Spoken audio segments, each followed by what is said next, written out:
cylinder which is rotating, but if you see carefully at the top, it is tied with 3 wires.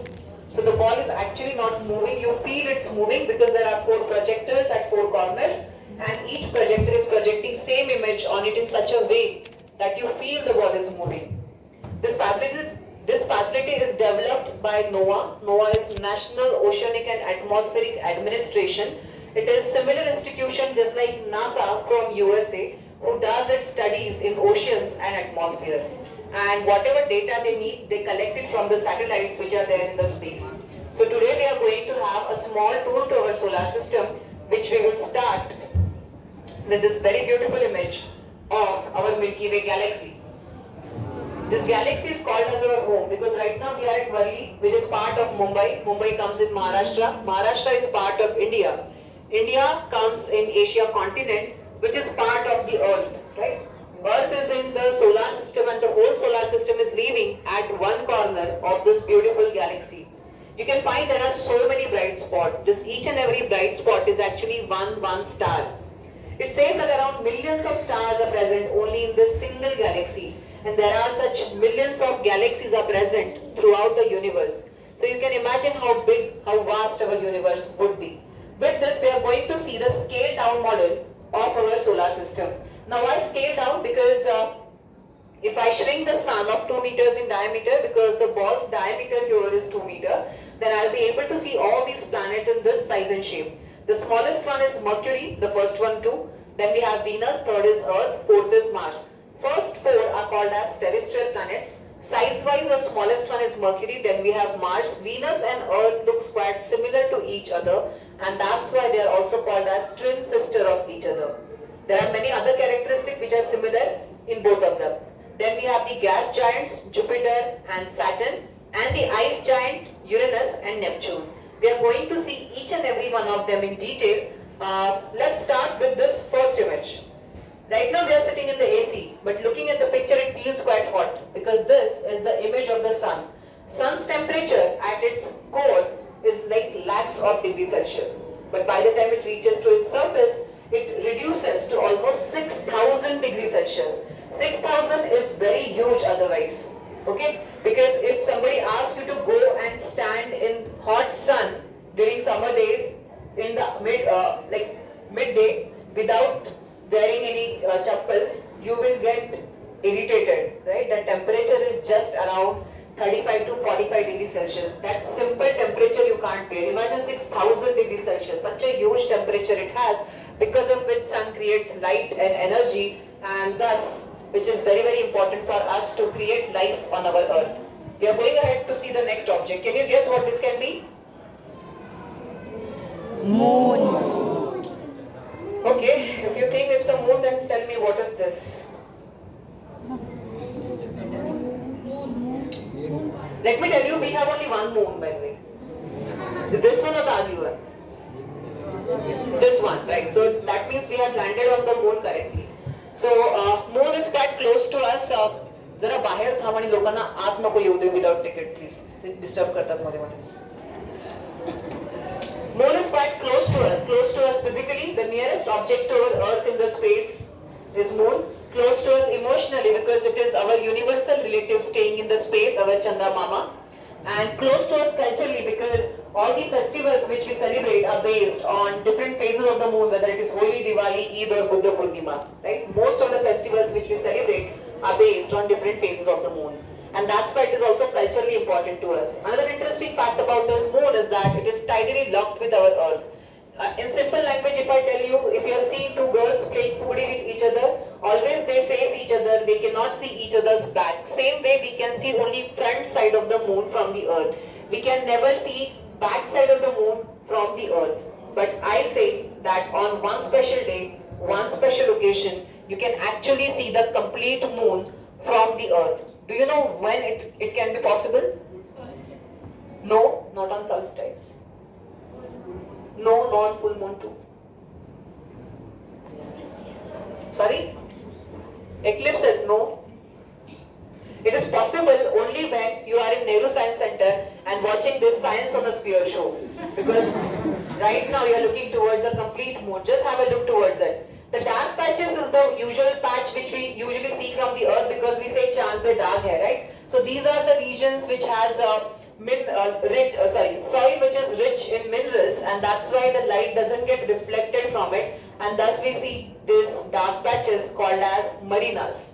Exactly 180-degree opposite to it, that is that backside of the moon which is otherwise never visible from the earth. I can just project the images captured from the satellite and give you a glimpse of a full moon sitting here. Let's go back to the first image which people usually confuse it with moon, is our first planet Mercury. Mercury and moon looks quite similar to each other because of there's so many potholes on them. So many of them. Have we ever seen on our earth? Yes? No? No. I think it looks similar to the potholes on the road during rainy season, isn't it? Yes. But in reality, we don't have so many potholes on our earth because we have a thick atmosphere around us which creates a kind of shield to us. If any stone or a particle is trying to come towards our earth, it gets burned in the sky due to friction with this air, and to which we call it as shooting star, meteor showers, tutta vatara, right? If somebody is living on this Mercury or moon, they will never be able to see these shooting stars because there is no atmosphere. So the particles directly hit on the ground, creating this big potholes, scientifically called as craters. Another interesting fact about this Mercury is that it is the fastest planet of the solar system because it is in the gravitational influence of the sun. It's close to sun, and thus it finishes its one revolution in just 88 days. And that's why probably also called as messenger of God. We are going ahead to see the next object, and that's Venus, which is also called as morning star or evening star, Shukra Tara. We know it's a planet very clearly, but still we call it as star because it shines very bright in the night sky. Right now it's an evening star, so just after the sunset, if you look towards the western sky, the brightest object which you will locate is not any star but our planet Venus. It shines very bright because this planet also has an atmosphere just like our Earth, which is made up of different gases, and due to which two things happens. Sun's light and sun's energy, that is heat, both gets trapped inside and doesn't go out, because of which Venus not only becomes the brightest planet of the solar system, but the hottest planet of the solar system too, with a temperature of around 400 degrees Celsius. Imagine you can't even think of putting your hand in boiling water at around 100 degrees Celsius. It can just burn your skin. 400 degrees Celsius, such a huge temperature. So though it has atmosphere, is any life possible on this planet? No. No. Life is possible on its twin sister, our very beautiful Earth. Wow. You can see it's very beautiful, very colorful. Color which signifies the importance of life. The largest color here is blue, which is showing water prominence. Then we have white color showing clouds. For a while, let's resemble it with air. The third important color here is green, which is showing vegetation. Three important colors of life is not only making this planet very beautiful, but a living planet too. This is the only planet in the whole universe which sustains life on it, and it's possible because we are at a very fantastic distance from the sun of 15 crore kilometers, and we live in a zone called as habitable zone, basically an area where any life can be possible. Then have a look towards different continents. You will find Africa. Africa's northern portion is yellowish in color. That is Africa's Sahara Desert, which almost includes 11 countries inside it. And then we are looking towards the polar ice caps. The largest one is Antarctica, and the smaller one is Arctic, also known as South Pole and North Pole respectively. Then we are moving towards the red planet Mars. Mars is also called as god of war because war is connected with blood, which is red in color and rich in iron. So here the soil of this Mars is also rich in iron oxide. Have you seen iron oxide? Yes, no? No? I'm sure that you must have seen rust.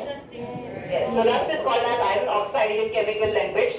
So when rust forms, whenever iron comes in contact with the oxygen, that definitely signifies that the soil of this Mars would be having some amount of iron, as well as atmosphere would be having oxygen, right? Along with that, scientists have also found this polar ice caps. So there's presence of water also. Scientists think if they can just utilize these elements, probably they will be able to create an artificial life here. And that's why we are looking towards this Mars as our future residential planet. There are so many missions which we have sent on it. Do you remember which one India has Mission sent? Mangal. Right, Mission Mangal, Mangalyaan. Right now we are looking towards this big bulge, which is the largest mountain on the whole solar system. Its name is Olympus Mons, which is 3 times higher or taller than our Mount Everest. Just go and check out what is the height of Mount Everest and multiply it by 3. Now we are going ahead to see the largest planet of the solar system. This is Jupiter. Jupiter is very huge in size, but just like our Earth takes 24 hours to finish its one day, it finishes its one day in just 10 hours.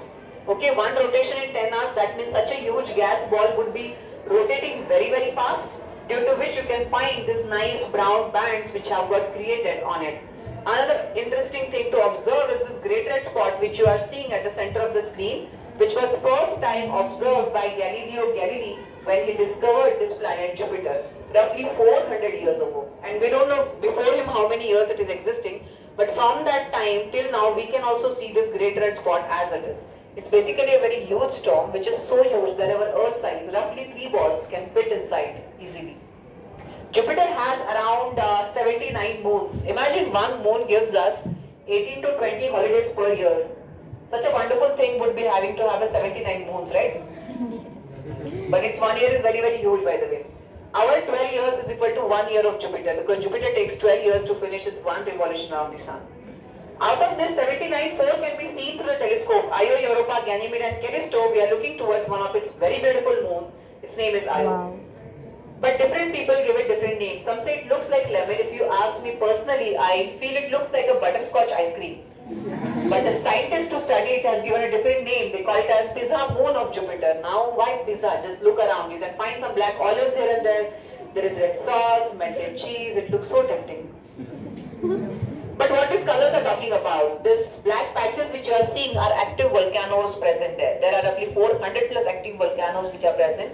And definitely you then can guess that this red sauce is nothing but lava of that volcanoes. Wherever there are active volcanoes, possibility of life increases, and that's why this planet is of interest to the scientists, because we know that when our Earth was born, it had active volcanoes on it. Okay. Now we are going ahead to see the next gas giant, that is Saturn. Saturn is very huge in size and second in line. It is quite famous for its 3 important characteristics. First one is, of course, everyone knows what that is.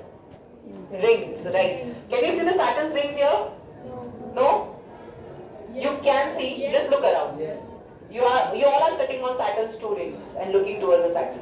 Now you just look around and you will be able to see the Saturn's ring. Second important thing is that it is the lightest planet of the solar system. If you take this Saturn and put it in the water tub, it will float on water like a plastic ball. It is never going to sink because the density of Saturn is lower than the water. Now just figure it out. What would be the density of Saturn if density of water is 1? Okay, homework for you. And third important characteristic, that it has 83 moons. So though Jupiter is huge in size, largest number of moons are with Saturn. Saturn's largest moon is Titan, little easy to remember. This is Titan which you are looking. Saturn's largest moon. Now we are moving towards the icy giants. We are very far away from Sun and the sunlight is not reaching here in proper amount. So most of the gases here have got freezed and thus it is an icy giant. Okay. Also, Uranus is called as rolling planet of the solar system because just like our Earth is 23.5 degree tilted, this planet is roughly 90 degrees tilted.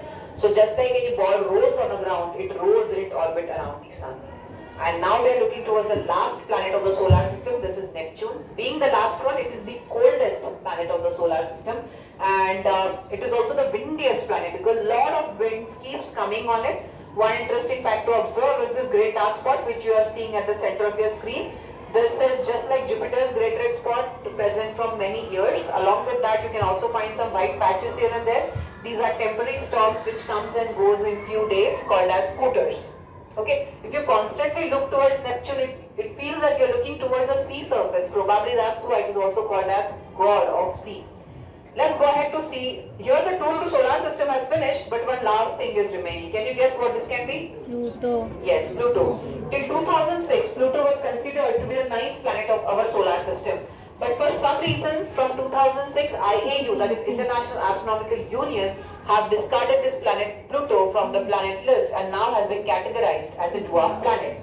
Okay, but then why to observe this Pluto here is because Pluto is quite famous for its polar ice caps, which you probably could see so beautifully anywhere else. Its nickname is chocolate planet because this looks like a chocolate ice cream with vanilla scoop on it. So this also looks quite tempting, right? So here the tour to solar system has finished. All these objects you have seen today are real data sets, and looking from the space, all these objects, including our Earth, look so beautiful. And that's why we should always take care of our Mother Earth. Thank you so much.